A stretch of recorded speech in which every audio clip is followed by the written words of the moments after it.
Ma-monetize tayo ng Facebook page. Then, punta ka dito sa may browser, sa Google Chrome. Maximize mo siya. Then, maglalagin ka sa Facebook page. Facebook po. Nakasave yung aking password sa aking computer. Automatic ko siyang ilalagin. Yan. Then, nakalagin ka na sa inyong Facebook account. Makikita mo ngayon yung Lotto result, yung Facebook page mo dito sa gilid na ginawa. For example, may Facebook page kang ginawa dito na kahit 5 yung ginawa kong Facebook page ko. Then, i-click ko siya. Makikita ko ngayon yung mga post ko dito sa baba. Then, ang aking account ay 2,000 likes at saka 2,167 follow this yung naka-follow sa aking Facebook page.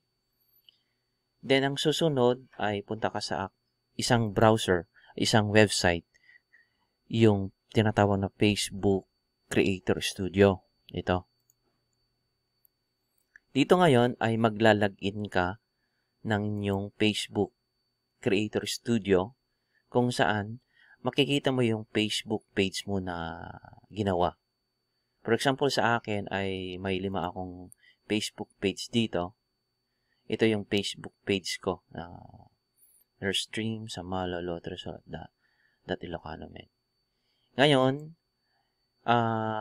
makikita mo yung analytics mo dito sa gilid, yung insight. Yung performance ng inyong Facebook page. Yung engagement, at saka yung nag-follow sa'yo, makikita mo dito. Yung audience mo, makikita mo din dito sa inyong gilid. Then, hindi ko na i-discuss tong mga insight dito. Pero, ang i-discuss ko kung paano natin i-set up ng ating monetization dito at itong gilid na tanong monetization. Then, i-click ko to. Diba, nakalagin ka na dito sa Creator Studio. Maglalagin ka ngayon dito sa monetization mo. And, pwede mo na siyang i-set up ng inyong mababasa mo itong page eligibility. Kailangan pong basahin po dito para at least malalaman mo yung Facebook page mo kung eligible ka ba na ma-monetize yung Facebook page. Then, basahin ko to ng konti. You need to meet eligibility criteria to use monetization tools and some tools might have additional requirements. Review which page are eligible and apply for access. Then, sa gilid ng inyong Facebook page, makikita mo itong eligible. Last estimated on October 31 nung aking Facebook page na eligible for monetization ng aking Facebook page. Ngayon, magse-set up tayo ng monetization page ng ating Facebook page. Then, nakalagin ka na sa Creator Studio, then monetization sa baba, then set up. I-click po natin yung set up para sa ating payments, kung paano tayo babayaran. Then, pag naklik mo yung monetization, mababasa mo itong you may need to your tax information, routing, and bank account numbers during setup. When all tasks are complete, you're able to submit your page for final review. Then, ito na ang ating setup. Basahin po yung, i-accept po natin yung agree to terms and condition. Then, add 10 product articles for review. Then, begin for the monetization.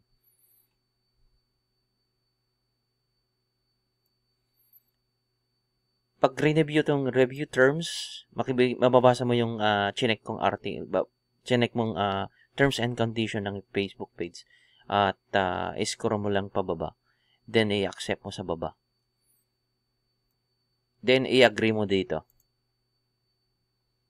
Medyo hindi ko Pag naka-scroll ka ng pababa, makikita mo yung agree terms. Then, i-click mo to, yung agree terms. Then, pangalawa ay yung susunod na pangalawang steps, add 10 production articles to review. Then, set up mo yung begin. Claim domain, yung registration ng domains mo. At saka yung properties ng inyong account, ng inyong website para sa monetization. Then susunod ay makikita mo tong meta property Facebook page content. Then, ang gagawin natin ay maglalagin tayo sa aking website na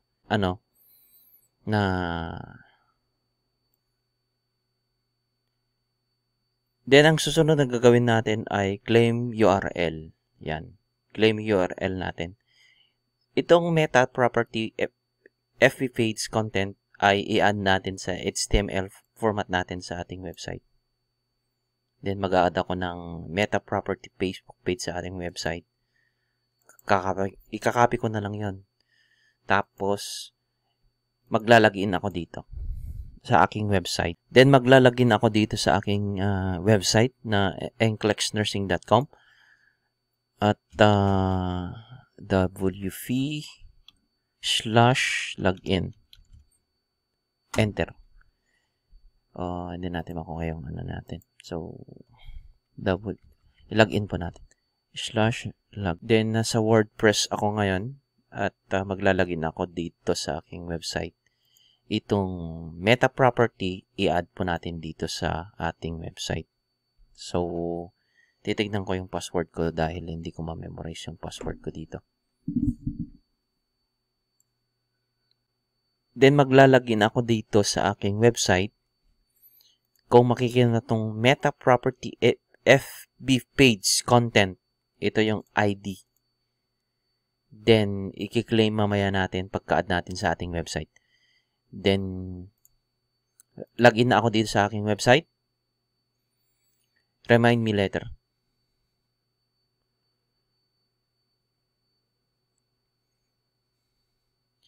Then, andito na ako sa main admin ng aking website. Then, mag-a-add tayo ng property sa ating FB page. Then, ang gagawin natin ay punta tayo sa appearance, menu, widget. Widget na lang. Ilalagay natin sa gilid ng ating menu. Then, dito tayo mag-custom HTML. Yan. Sa sidebar, secondary sidebar ko ilalagay. Then, add widget. Then, yung property natin sa ating punta ka sa Creator Studio. Then, copy-paste natin to.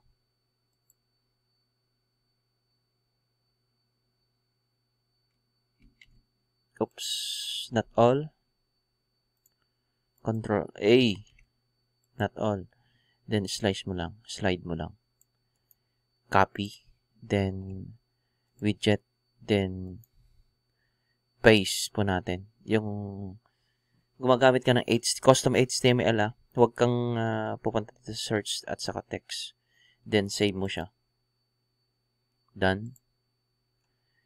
Then, footer natin. Double natin. Ito na yung meta property natin sa ating Facebook page. Then, done. Then, balik ka sa Creator Studio. Then, claim URL. Punta ka sa inyong website. Copy-paste. Copy. Go to Creator Studio. Then, paste. Then, claim.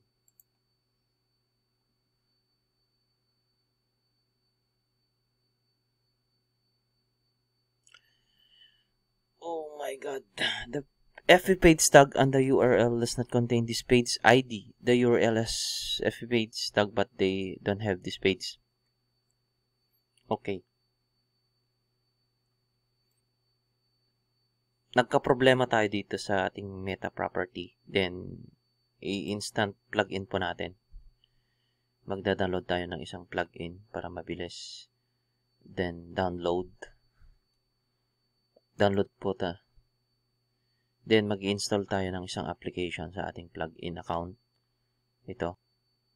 Then, yung dinownload natin ito, pag clinic na natin, makikita natin yung FB Instant Articles, sabi nga dito, di ba? CIF file. Then, i-upload na po natin sa ating website. Then, punta ka sa website mo. X mo to. X mo yun. Then, punta ka dito sa may plugins. Add new. Mag-a-add ka ngayon ng plugins. Yung mag-a-upload tayo ng plugins dito. Upload plugins. Choose file. Yung dinownload po natin ito. Then, open. Then, install po natin yung plugins. Wait for to load in our dashboard account in our website. Sa inyong website, then i-activate na natin yung plugin na na-install natin. Activate plugin.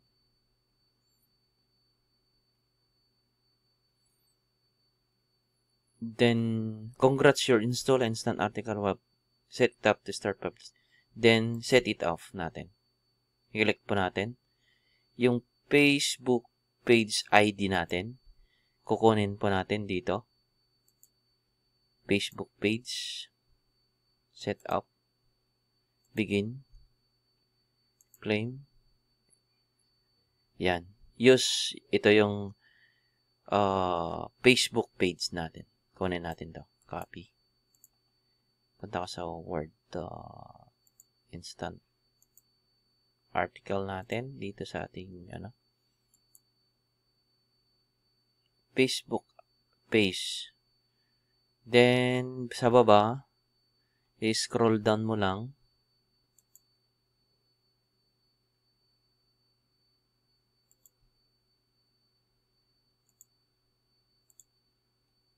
Then, i-save po natin.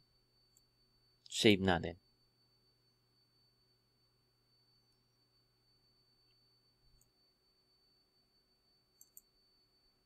Ito yung Facebook ID mo na gagamitin dito sa inyong WordPress. Pag na-download mo na tong instant article for WP, then punta ka dito sa inyong Facebook website kung saan nandito na yung instant article na dinownload natin. Then, itong Facebook page ID, punta ka sa Creator Studio, makikita mo tong use 11000844, then claim URL. Pag nagkamali ka dito, hindi maa-approve tong status ng inyong URL sa NCLEX Nursing. So, ang gagawin natin ay i-confirm na natin sa baba. Yan. I-confirm na natin yung status ng ating URL, claim URL. Then, completed na siya. Completed, configure, then, meron pang dalawa tayong option para mag-green lahat to. Then, mag-a-add tayo ng add production article.